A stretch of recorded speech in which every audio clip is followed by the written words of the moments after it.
Hello and welcome live from Channels Television's global head office in Lagos, Nigeria. You're watching Newsroom series. I'm Dominic Iriwa, and today our focus will be on the southeast. But before we get into most of the news coming in from that sector, let's have a snippet of our top stories making rounds at the moment. A former governor of Oyo State, Oba Rashidi Ladoja, has officially been crowned the 44th Olubadan of Ibadan land. He was crowned at the Oshemeji Temple in Ibadan, southeast local government area of the state. Oba Ladoja, who had earlier received the traditional Akoko leaf at the Laboshinde compound Ojaba, Ibadan, was later presented with the staff and instruments of office by Governor Rashidi Makinde at the historic Makbo Hall. Ojú ọjọ́ kún régé ẹ ń bá ṣe làákàyè ọmọ pé ọba tọ́lọ́run yọ́nú sí lọ́ba àwọn tí ń mọ̀ lọ́rùn ń mọ̀ lọ́rùn àwọn ìyá lọ́jà ń mọ̀ lọ́rọ̀ àwọn general CCI high ẹ jẹ́ kó lọlẹ̀ díẹ̀ ẹ jọ̀ọ́. Justice James Omotosho of the Federal High Court Abuja has rejected the no-case submission made by the detained self-proclaimed leader of the indigenous people of Biafra, IPOB Nnamdi Kanu, in his ongoing alleged terrorism trial. In a ruling, Justice Omotosho held that the prosecution has established the case against Kanu to warrant he be ordered to enter his defense. The judge who dismissed Kanu's no-case submission found that the evidence led by the prosecution and the exhibits attended have raised serious allegations of Kanu's involvement in terrorism activities to warrant that he be given the opportunity to defend himself. Justice Omotosho said the evidence and exhibits and the need for him to demonstrate had led evidence on his allegations of an extraordinary rendition requires that he, the defendant, is given the opportunity and afforded his fundamental rights to fair hearing to be allowed to enter his defense. Mr. Kanu is being prosecuted by the DSS on a 7-count charge bordering on his alleged involvement in terrorism activities.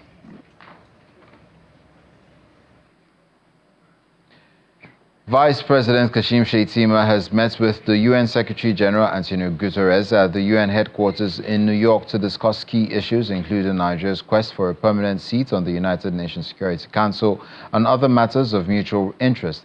The two leaders also held bilateral discussions focusing on achieving the Sustainable Development Goals, climate change collaboration on strengthening democracy in Nigeria and the African region, and partnerships with the United Nations Development Programme on regional initiatives for democracy and security.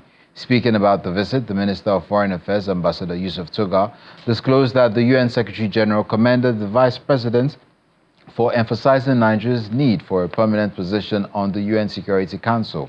The Vice President also attended the Global Leadership Council meeting, where he assured that Nigeria is poised to leverage opportunities in the digital space to engage youths and empower women and girls. The Global Leadership Council meeting held at the UNICEF headquarters brought together chief executive officers, heads of UN agencies, civil society champions, and young people to analyze how to co-create and deliver innovative solutions on a global scale.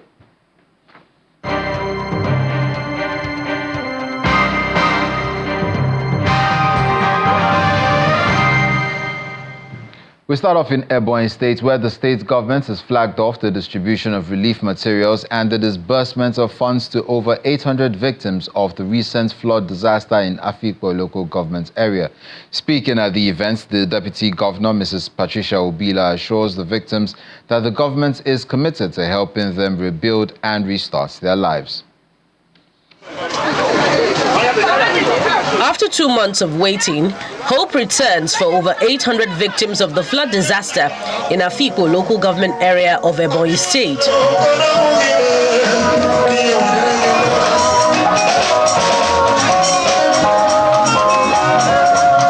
The acting governor, Patrice Obila, alongside officials of the State Emergency Management Agency, flags off the distribution of relief materials and the disbursement of funds to affected residents in Enohia, Itim community.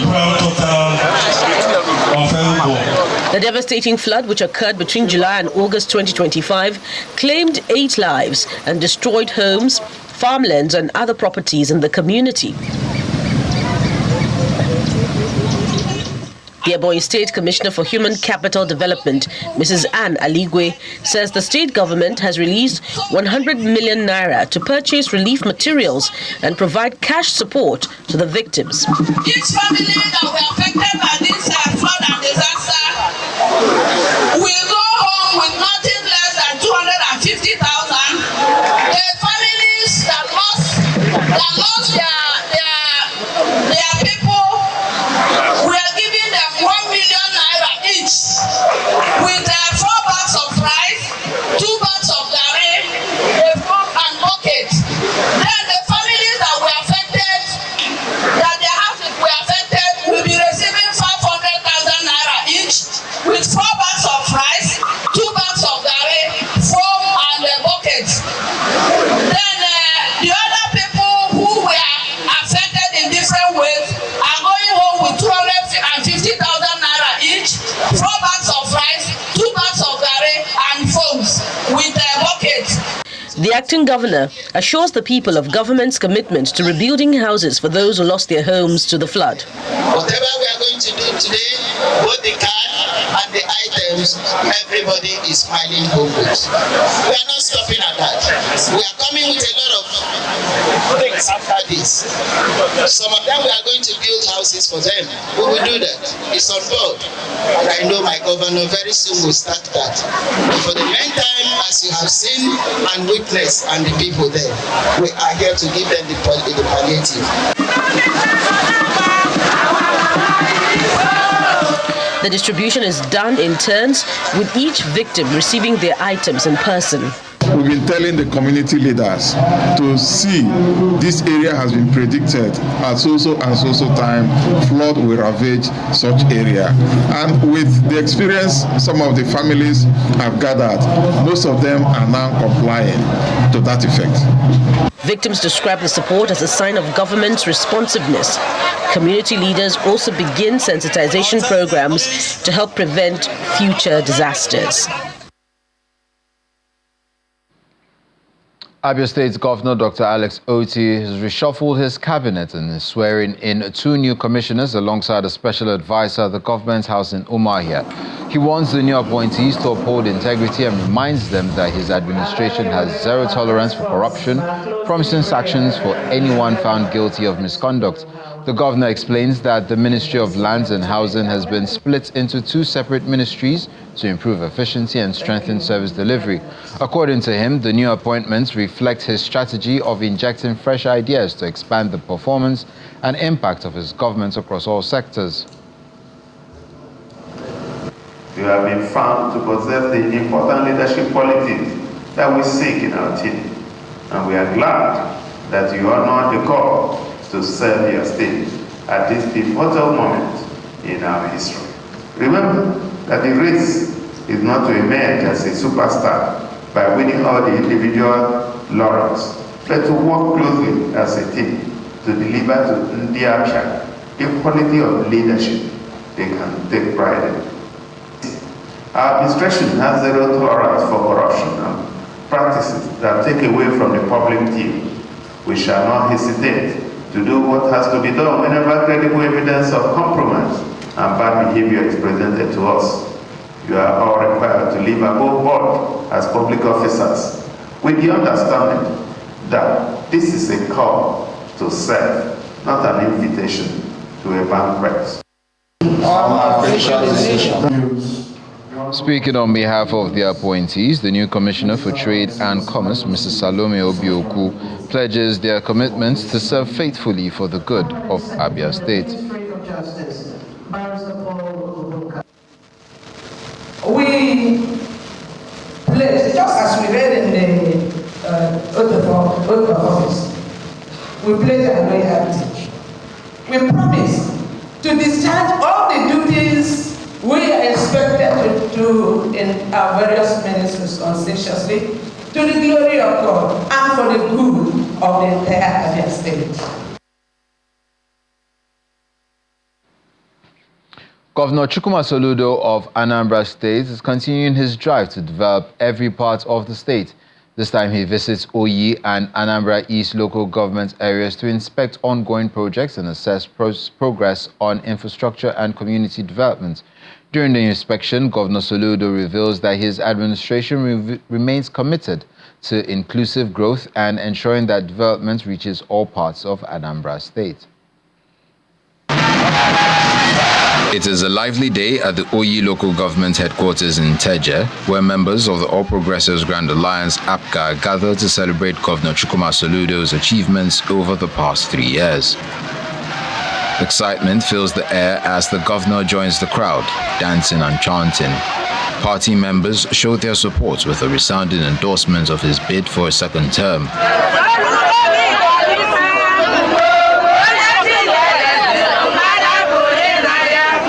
From the council headquarters, Governor Soludo moves to Nteja Market, where he shops for local food items and interacts with market women who openly declare their backing for his re-election.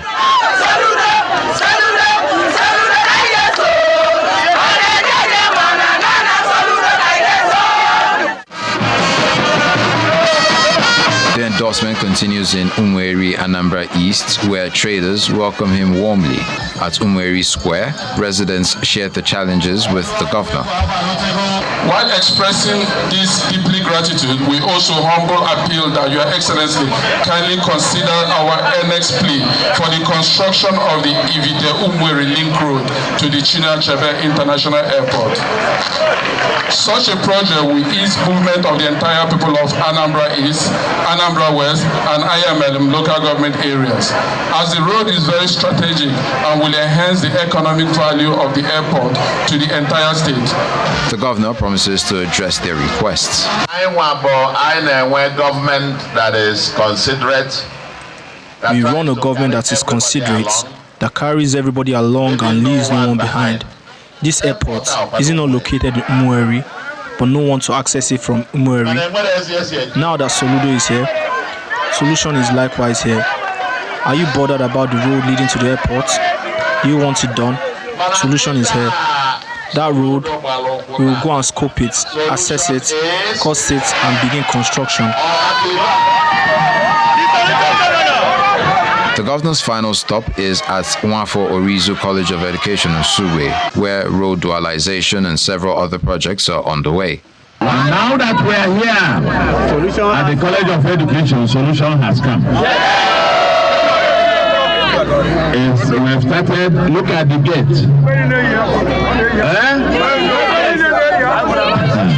Is it looking like the place it should be? You like the dualization of the road?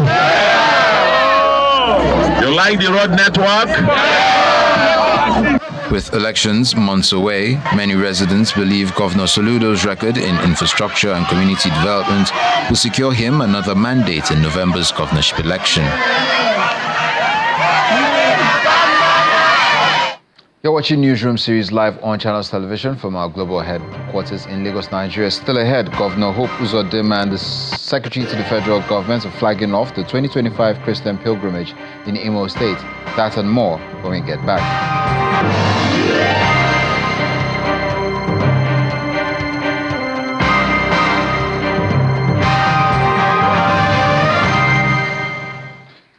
Welcome back. Governor Hope Uzodinma of Imo State and the Secretary to the Government of the Federation, George Akume, are flagging off the 2025 Christian pilgrimage to Israel and Jordan.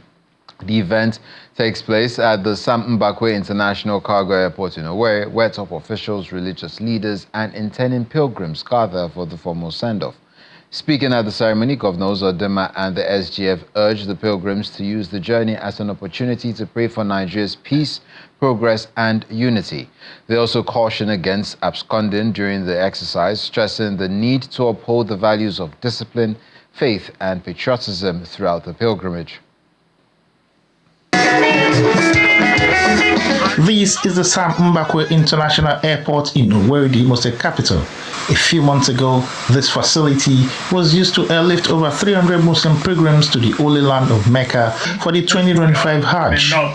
Today, the airport is set to airlift Christian pilgrims. At a colorful and spiritual gathering, Governor Hope Uzodinma formally flags off the 2025 Christian pilgrimage to Israel and Jordan. Top government officials, clergy, and intending pilgrims are present.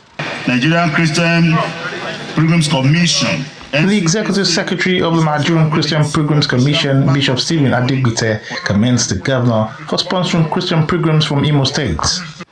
This is possible because one man, the chairman of all Progressive Congress APC Governors Forum, distinguished Senator Hope Uzodinma, has created the enabling environment for the advancement of the pilgrimage in Imo State and in Nigeria.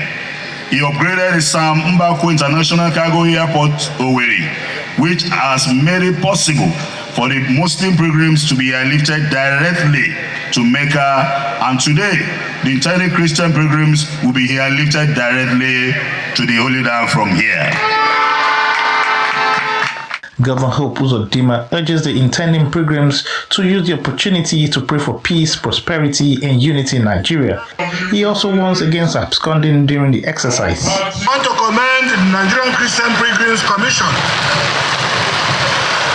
for standing firm against those who abuse this holy mission by attempting to abscond.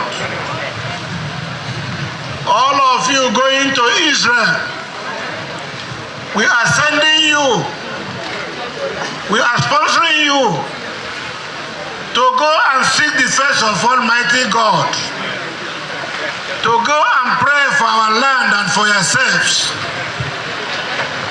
We are not sending you to go there and escape. We will stop at nothing in making sure that those who want to escape will be caught before they escape. I will work with Nigerian Christian Pilgrims Commission to stand against any abuse. The Secretary to the Government of the Federation, Senator George Akume, describes the pilgrimage as a journey of faith and moral rebirth. The theme of this Easter pilgrimage exercise, which is a carryover of the 2024 NCPC main pilgrimage exercise, Pilgrimage of Renewed Hope for Total Restoration, is apt and in tandem with the mantra of this administration. Worthy of notice that the Renewed Hope agenda of this administration is hinged on providing quality life to all Nigerians, regardless of their religious divide and political affiliation.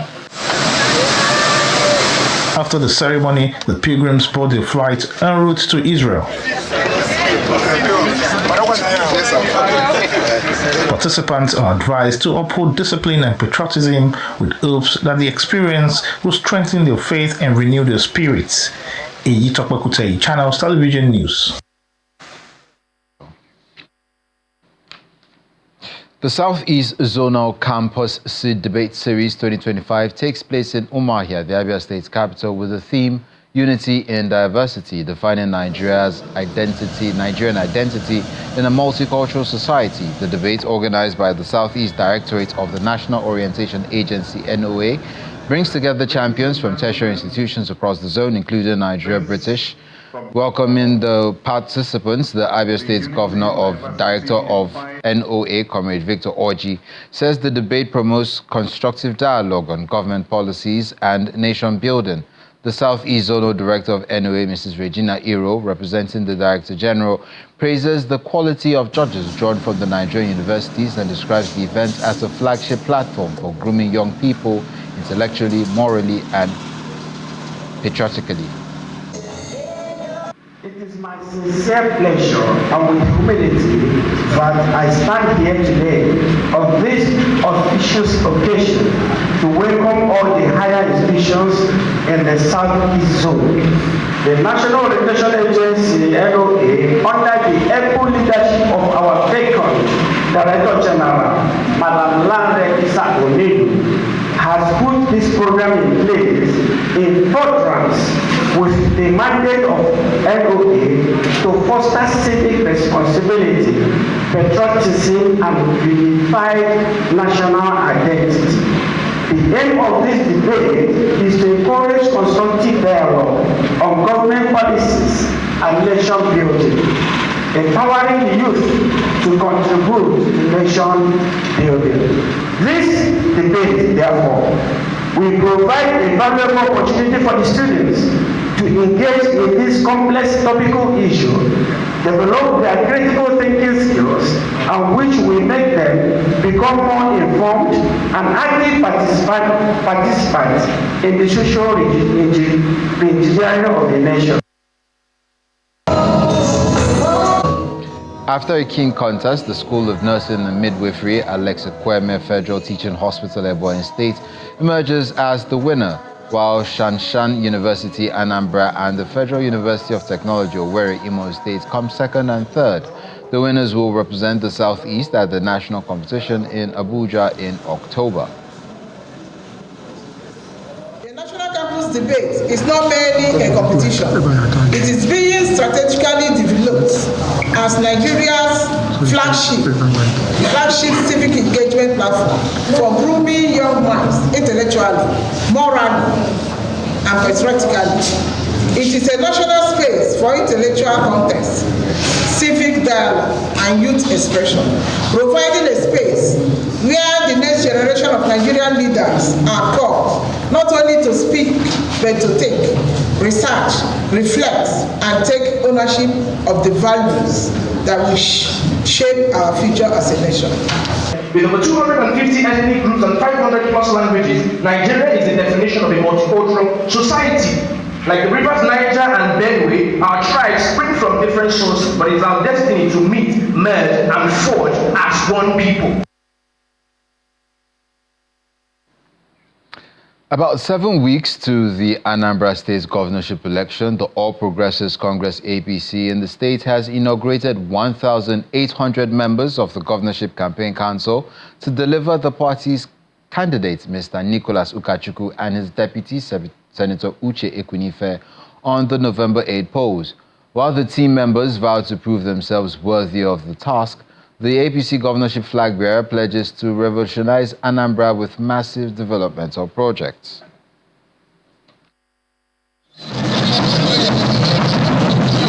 The inauguration of the 1,800 members of the Campaign Council marks a major milestone in the All Progressives Congress preparation for the upcoming governorship election in Anambra State. Aside from the critical stakeholders that converged on the state secretariat in Awka, 4 sitting members of the State House of Assembly are also officially defecting to the APC, which members believe adds energy to the party's moves to take the governorship seat. And I'm happy to announce to you that today we have been able to cross the T's and dot the I's, that areas where we feel we are lacking. And we are now good to go for the election coming up on November 8th this year.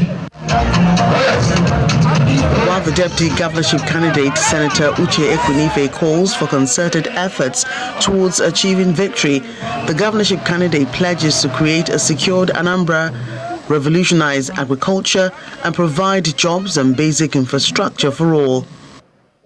We gathered as a party that is taking over Anambra State. We have gathered as a people that want to bring the best development to Anambra State.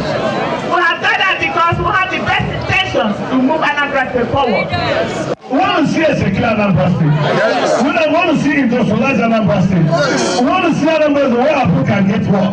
We want to see Anambra State where people have work to do. When all those bushes where the people they kidnap will turn to wealth and economic growth. That's the kind of Anambra State we want to see. Many stakeholders comment on the readiness of the party to win the governorship election despite the late inauguration of the campaign council. The APC government of Anambra State will tackle insecurity in Anambra State. And our candidate has told us he has a plan to tackle insecurity in the first 100 days of office. We want to bring practical governance. Gone are the days of theory. Anambra has been ruled on theoretical basis. You have had him. All the campaign manifestos is to bring it in practical terms. You've heard what he said about agriculture. You've heard what he said about security. So we are coming to wipe the tears of the people. Yes, it's 7 weeks to go, but the truth of the matter is that the work begins now. And for us as a party, everything we are doing is to try to put together the structure, to try to ensure that we have the right people, to try and find out what is it that we need to do to be able to ensure that the people of Anambra works with our party.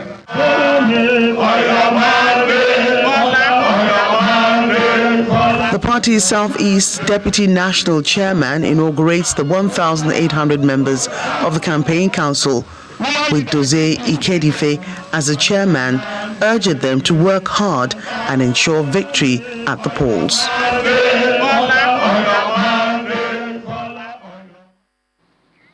And that's where we drop the anchor on this edition of Newsroom series. I'm Dominic Iwiwu.